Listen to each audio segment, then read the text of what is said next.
31 life lessons over 13 years. Number one, it's okay to cry. Talk about your emotions, don't hold it inside. Number three, journal more to clear your mind. Number four, don't allow others to dictate your goals. Number five, never shrink to please other people. Number six, don't be afraid to speak your own truth. Number seven, chase your dreams. Number eight, be willing to say no. Number nine, constantly learn something new. Number 10, you don't choose your family, but you choose who stays a part of your life. Number 11, surround yourself with like minded people. Number 12, keep your circle small. Number 13, be okay with doing nothing sometimes. 14, go out and explore nature more. 15, sign up for something difficult physically. 16, don't stop being a kid. 17, be your true, authentic self. 18, don't chase what isn't meant for you. 19, God always has a plan for you. 20, make your goals so big others think you're crazy. 21, don't do things just to please others. 22, don't speak about your goals out loud. 23, take one piece of action every day, and compound interest will give you the biggest return. 24, your partner in life is the most important choice you will ever make. 25, the people who love you most will keep you around no matter what. 26, keep the promises you make to yourself. 27, motivation is an emotion. Discipline gets you to where you want to be. 28, trust yourself and your gut more. 29, don't compare yourself to others. 30, it's okay to have fun and enjoy life. 31, tell yourself you love yourself and that you are enough each and every day. Now, it's been 13 years since my dad passed away. This is his bench at the baseball fields that I grew up playing. Baseball was his favorite sport. He, growing up playing sports, was my why. He was the Division I baseball player. I wanted to be just like him. He played football, basketball, baseball. I wanted to be an all sport athlete. I wanted to work hard. I wanted to be the best version of myself when it came to sports. And I also learned that's why he was so hard on me. Any mistake I made, I would hear his voice. But he also applauded me. But he also knew I could do better. I came back to this spot today because today is the 13th year when he passed away and he left our family. Over the 13 years, I've struggled immensely trying to figure out what my why was. And up upon recently, I have figured that out. Now, my dad, growing up in sports, being competitive, loved being around kids and coaching. He wanted to be a gym teacher.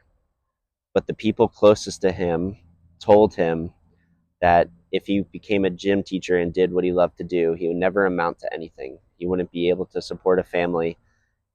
He wouldn't fulfill his destiny of being a good father and partner. I had this realization this week, earlier in the week, about my why. Understanding what he was going through, doing something that he hated to do each and every day, but yet still showing up for his kids and his partner, that really resonated with me. And I'm doing what I'm doing now because that is my why. I refuse to sit at a desk all day doing work for other people for 8 to 10 hours a day, 40 to 50 hours a week, and absolutely hate what I'm doing just for a paycheck. He impacted people.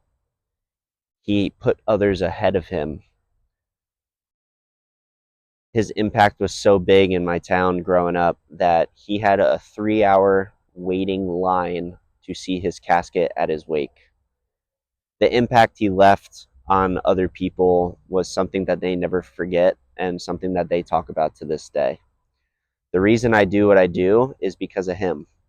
I want to leave my impact lasting, not only for the rest of my life, but leave a legacy for my family, their family, my kids' families, anybody who remembers me being a part of my life.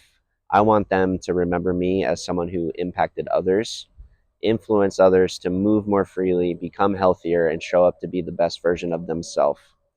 So here today, I ask you, what is your why?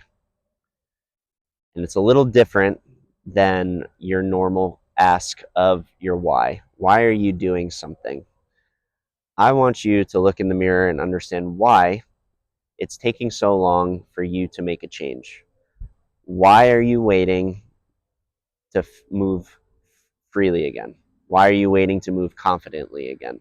Because let me tell you this, once you start moving confidently and freely again, it's not only going to change how you feel physically, it's going to change how you feel mentally. If you're confident mentally and physically, that's going to show up in other areas of the life.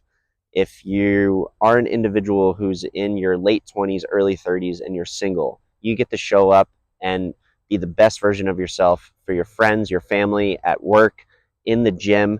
Your body is a temple. You get one body. Why not start taking care of it and moving without worrying about when the injury is going to flare up or it's going to worsen? If you have a partner in your life, why not show up and be the best version of yourself for them?